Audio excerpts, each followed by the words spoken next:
Shock. A tough statement from Zelensky. There will be no negotiations. Trump strikes at the Kremlin. Weapons are already on their way to Ukraine. 500 billion euros. Germany has billed Putin for the war.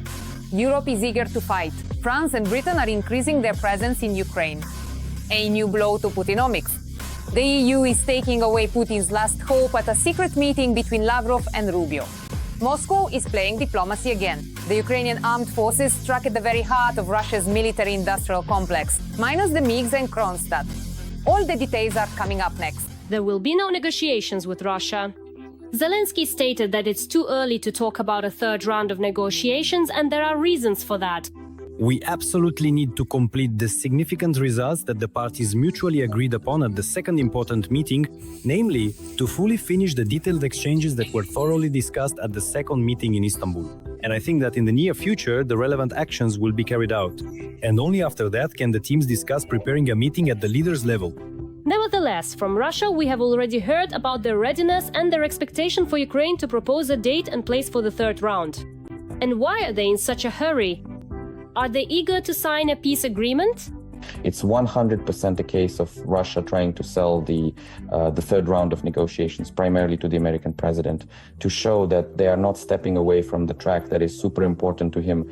But at the same time, through their concrete, real actions in various areas, they demonstrate that all these meetings in Turkey or potentially at any other venue today have no prospects and no ground to stand on. Meanwhile, Trump's disappointment with Putin is growing. This time, the US president announced an important statement.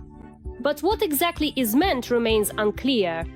I'm disappointed in Russia, but we'll see what happens in the next couple of weeks. I think on Monday I'll make some important statements about Russia. And also, as Reuters reports, for the first time since his return to the White House, Trump will use his presidential powers to send weapons to Ukraine. And the cost of this aid package is $300 million. Indeed, the public rhetoric lately has been more positive. But let's not forget that just 2 weeks ago, the American administration, blaming the Pentagon, stopped supplying weapons to Ukraine. Indeed, it seems that Trump would basically like to rid himself of the burden of being the main peacemaker. But obviously, under pressure from the public, the media, his political allies and opponents, he is forced to act in some way. But it's not just Trump who is expressing his disappointment with Putin. Recently, there was a meeting between Lavrov and Rubio.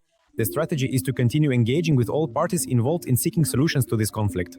We are ready to enter into dialogue whenever possible, as we did today. I reiterated what the president said. Both disappointment and dissatisfaction with the lack of progress in peace negotiations and in finding a way forward. Therefore, we will continue to engage. While the US expresses disappointment and calls for peace, Lavrov doesn't waste any time and collects clippings. A sort of compilation gift for Rubio. Just yesterday, I personally gave Senator Marco Rubio a carefully selected collection of direct quotes from prominent Ukrainian officials, specifically including President Zelensky, Prime Minister Shmyhal, Chief of Staff Yermak, and Presidential Advisor Podolyak, where they all explicitly and unequivocally talk about the undeniable and urgent need to completely destroy the Russian forces. Legally, or better yet, physically. Well, what can I say? Putin is even losing Trump now once a potential ally and almost a friend. Could this really be the end? So far, only the public rhetoric has changed. To draw any global conclusions, we need to look at the key indicators.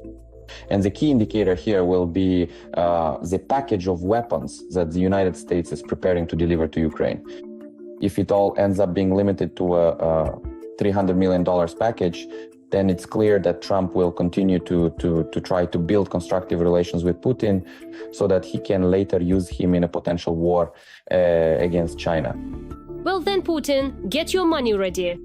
The Chancellor of Germany has demanded that the Russian dictator compensate Ukraine for the damages. We estimate the damage at around 500 billion euros. Russia must compensate for this damage. Until that happens, Russia will not gain access to the frozen assets. The European Commission wants to change the sanctions scheme and introduce a floating price cap on Russian oil. That is not a fixed price as before, but one that will change depending on the market situation. This way, the EU aims to hit Russia's revenues without harming the global economy. This is a real victory. Billions for Ukraine. The West is launching a recovery plan. All of Europe stands with Ukraine. The results of the conference shocked the Kremlin. Investors are on the offensive. Over 1,000 companies are ready to build a new Ukraine. This is the end for Putin. A new Marshall Plan for Ukraine. Find out what was decided in Rome, coming up next. The Conference on Ukraine's Recovery in Rome. This is already the fourth high-level international meeting. The previous conferences were held in Lugano, London and Berlin. The Ukrainian delegation was led by the first Deputy Prime Minister and Minister of Economy of Ukraine, Yulia Sviridenko. URC 2025 is organized by the governments of Ukraine and Italy, with the participation of the European Commission, international financial institutions, business representatives, civil society, and local authorities. Investing in Ukraine means investing in ourselves. Everything that happens in Ukraine concerns each and every one of us. The main goal of the conference is to mobilize political, financial, and technical support for Ukraine. In particular, this will be achieved by attracting private capital, supporting human potential, restoring regional communities, and promoting Euro integration reforms. As part of this support, I am announcing that the EU is transferring 1 billion in macro-financial assistance to Ukraine, dear Volodymyr. I am also announcing the disbursement of 3 billion euros under the Ukraine Facility Program. And these grants and loans will mobilize 10 billion in investments. Our message to Washington, to President Donald Trump: stay with us, stay with Europe. We are striving for the same thing. We need a stable political order in this world. All of us, Europeans and Americans, must stand together. These are our shared ideals. Ukraine has the opportunity to offer European businesses and state corporations, with the support of their governments, broad defense cooperation, including investments in the defense industry. At this conference, we see the opportunity to sign many agreements in various fields. The message we want to convey to businesses is, don't be afraid to take part in Ukraine's recovery, because these are successful investments in a country that is demonstrating its resilience. During his visit to Italy, the President of Ukraine held a meeting with the U.S. Special Envoy to Ukraine, Keith Kellogg. A substantive conversation with the US President's Special Representative for Ukraine, Keith Kellogg. I thank him for participating in the Ukraine Recovery Conference. The General is leading the American delegation. We discussed arms supplies and strengthening air defense. Amid increased Russian attacks, this is one of the priorities. We also talked about purchasing American weapons, joint defense production, and localization in Ukraine. The main focus was on sanctions policy and the upcoming adoption of another package of U.S. sanctions against Russia. We discussed the purchase of American weapons, as well as joint defense production in Ukraine. After a pause, the U.S. has already resumed the supply of ammunition and missiles to Ukraine. 155mm artillery shells and GMLRS tactical missiles are already on their way to Ukraine. Zelensky met with Italian President Sergio Mattarella in Rome. He thanked the Italians for supporting Ukraine's sovereignty and territorial integrity, as well as for their assistance. They discussed the return of Ukrainian children forcibly taken to Russia, European integration, sanctions pressure on the Russian Federation, and the establishment of a special tribunal for the crime of Russian aggression against Ukraine. Our position is and remains absolutely firm, and I would like to express our admiration for the Ukrainian people, who are proving that we must provide full support and protection to your country. Zelensky thanked the country's authorities for organizing the International Conference on Ukraine's Recovery and for the fact that Italian businesses are interested in participating in the reconstruction of Ukraine after Putin's invasion. We have a sincere and devoted friendship with Ukraine. Italy firmly supports the Ukrainian people. The intensified attacks on the population and civilian infrastructure by Russia once again prove that we need to support Ukraine.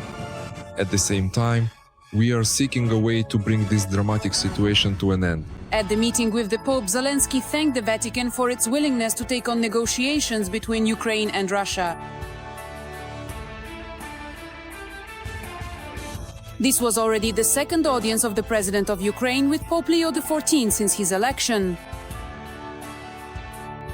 Every voice matters. Join our community, support independent journalism and help us bring you the truth from Ukraine. Become a member of Ukraine today. Join us now. Ukraine has expressed its readiness to hold meetings at the leaders' level in the Vatican to stop Russian aggression. Of course, we absolutely want peace. We truly want this devastating war to end. We are counting very much on the Vatican and His Holiness to help provide a suitable venue for a high-level leaders' meeting to effectively put an end to this ongoing war. Zelensky thanked the Pope for the meeting and invited him to visit Ukraine. Following the conference, the Lithuanian government decided to allocate 1 million euros, which will go toward the reconstruction of Ukraine from 2025 to 2027. The total budget amounts to 37.5 million euros. The program is funded by the European Commission. In addition to Lithuania, Denmark, Germany and France are also participating. Ivan, thank you too. Thank you, thank you, thank you, thank you, thank you, thank you.